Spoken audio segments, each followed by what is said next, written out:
हमने जब आंख खोली तो एक खूबसूरत जहालत का सामना हुआ। हमारा गांव सड़क, बिजली और टेलीफोन जैसी सहूलतों से महरूम था, लेकिन इत्मीनान इस कदर था जैसे जिंदगी की हर सहूलत मुयस्सर हो। कायनात की सबसे खूबसूरत चीज जो मुयस्सर थी वो थी मोहब्बत। कोई गैर न था, सब अपने थे। नानिहाल की तरफ से सब मामे मासियां नाने नानियां हुआ करती थी। दादिहाल की तरफ से सारे चाचे चाचियां फूफियां दादे दादियां हुआ करती थी। ये तो जब हमें नया शऊर मिला तो मालूम हुआ वो तो हमारे चाचे मामे ना थे, बल्कि दूसरी बरादियों के लोग थे, और हमारे बुजुर्ग बड़े जाहिल थे। काम एक का होता तो सारे मिलकर शुरू हो जाते। सोने पे सुहागा, जिसके पास बैल होता वो खुद आकर दूसरों की फसल काश्त कर देता। और देखें, घास की कटाई के लिए घर वालों को दावत देने की जरूरत ही पेश ना आती, बल्कि घास काटने वाले खुद पैगाम भेजते कि हम फलां दिन आ रहे हैं। और कितने पागल थे, घास की कटाई पर ढोल बजाते और अपनी पूरी ताकत लगा देते जैसे इन्हें कोई इनाम मिलना हो। जब कोई घर बनाता तो जंगल से कई मन वजनी लकड़ियां दुश्वार गुजार रास्तों से अपने कंधों पर उठा कर लाते, फिर कई टन मिट्टी छत पर डालते और शाम को घी शक्कर के मजे लूटकर घरों को लौट जाते। जब किसी की शादी होती तो दूल्हे को तो मेहंदी लगी होती, लेकिन बाकी घर वाले भी जैसे मेहंदी लगाए हुए हैं। कोई घर वाला भी काम ना करता, बल्कि अहलो अयाल, दोस्त और बाकी सब जाहिल काम करना शुरू कर देते। इतने पागल थे कि अगर किसी से शादी पर दोस्ती कर लें, ऐसे निभाते जैसे ससी ने कच्चे घड़े पर दरिया में छलांग लगाकर निभाई। मकई का ऐसे एक एक दाना साफ करते जैसे कोई दोशीजा अपने बाल संवारे।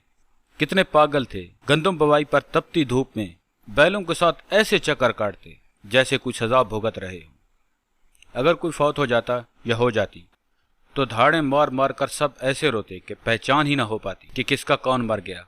दूसरों के बच्चों की खुशियां अपने बच्चों की तरह मनाते। कितने जाहिल थे, इतने जाहिल थे कि जुर्म और मुकदमों से भी ना वाकिफ थे। लेकिन फिर वक्त ने करवट बदली।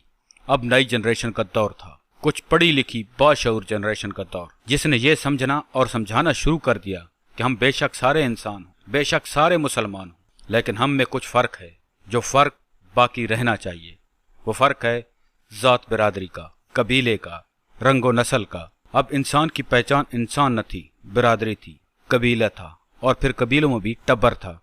अब हर एक साबित करना चाहता था कि मेरा मर्तबा फलां से बुलंद है और मेरी हैसियत इम्तियाजी है, और इसके लिए जरूरी था कि वो दूसरे को कमतर समझे। अब हर कोई दस्तो गिरेबान था, और जो कोई इस दौड़ में शामिल ना हुआ वो जमाने का जाहिल तरीन और बदतरीन इंसान कहलाया। अब घर तो पक्के थे और बड़े भी थे, लेकिन फिर भी तंग होना शुरू हो गए। वो जमीनें जो एक दूसरे को करीब करती थी, जिनका पेट चीर कर गल्ला उगता था, जिसकी खुशबू से लुत्फ लिया जाता, अब नफरत की बुनियाद बन चुकी थी। शऊर जो आया था, अब हर एक को पटवारी तहसीलदार तक रसाई हो चली थी। फिर ऊपर से वो निज़ाम जिसका पेट भरने के लिए एक दूसरे से लड़ना जरूरी था। अब नफरतें हर दहलीज पर पहुंच चुकी थी। हम अपनी वो मता जिसे मोहब्बत कहते थे वो गंवा चुके थे। अब इंसानियत और मुसलमानियत का सबक तो जहर लगने लगा था। अब तो खुदा भी नाराज हो चुका था।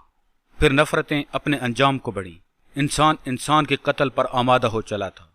बर्तरी के नशे में हम घरों का सुकून तबाह कर चुके थे। हम भूल चुके थे कि कायनात की सबसे बड़ी बर्तरी इखलाकी बर्तरी होती है। अब इखलाक से हमारा सिर्फ इतना ही ताल्लुक रह चुका था कि सिर्फ हमारे गांव के दो बंदों का नाम इखलाक था, लेकिन हमने उनको भी इखलाक कहना गंवारा ना किया। एक को खाकी और दूसरे को मुन्ना बना दिया। अब हम एक दूसरे को फतह करने की वजह तलाश करने लगे। फिर कुदरत ने भी हमें माफ ना किया, उसने भी हमें मौका दे दिया। मार धाड़ से जब हम एक दूसरे को फतह करने में लग गए और इसमें नाकाम हुए तो बात कत्लेआम पर आ गई। अब एक तसलसल से ये अमल जारी है। अब तो हम अखबारों और टीवियों की जीनत बन चुके हैं।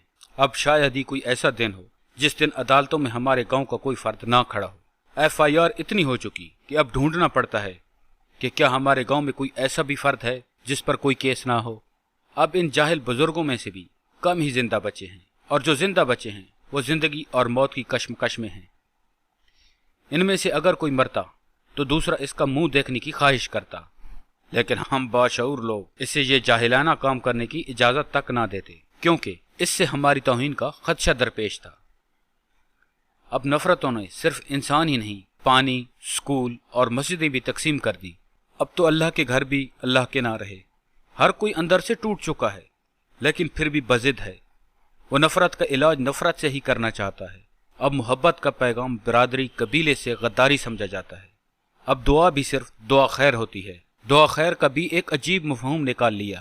ایک دوسرے سے نفرت کا اظہار کر کے اس کے ساتھ مکمل بائیکاٹ کا نام دعا خیر رکھ دیا گیا۔ لیکن سوال ہے، کیا ہی اچھا ہو اگر ہم آج بھی سنبھل جائیں، اپنے اندر کی ساری نفرتیں مٹا کر دوسرے کے حق میں دعا کرنے کی کڑوی گولی کھا لیں؟ پھر ممکن ہے اللہ بھی ہمیں معاف کر دے اور ہم اس نفرت سے نکل آئیں، تاکہ کوئی بچہ یتیم نہ ہو، کسی اور کا سہاگ نہ اجڑے، کسی اور کی گود خالی نہ ہو، تاکہ ہم زندگی جیسی قیمتی نعمت کو جی سکیں، اس کائنات کے حسن سے لطف اندوز ہو سکیں، اپنے آنے والی نسلوں کے لیے ایسا ماحول پیدا کر سکیں کہ وہ شعور، عمل و کردار کی ان بلندیوں پر جائیں کہ وہ خوبصورت جہالت پھر سے لوٹ آئے جس نے انسانوں کو اعلیٰ اخلاق کے درجے پر کھڑا کر رکھا تھا۔ کاش کہ وہی جہالت لوٹ آئے۔ آمین۔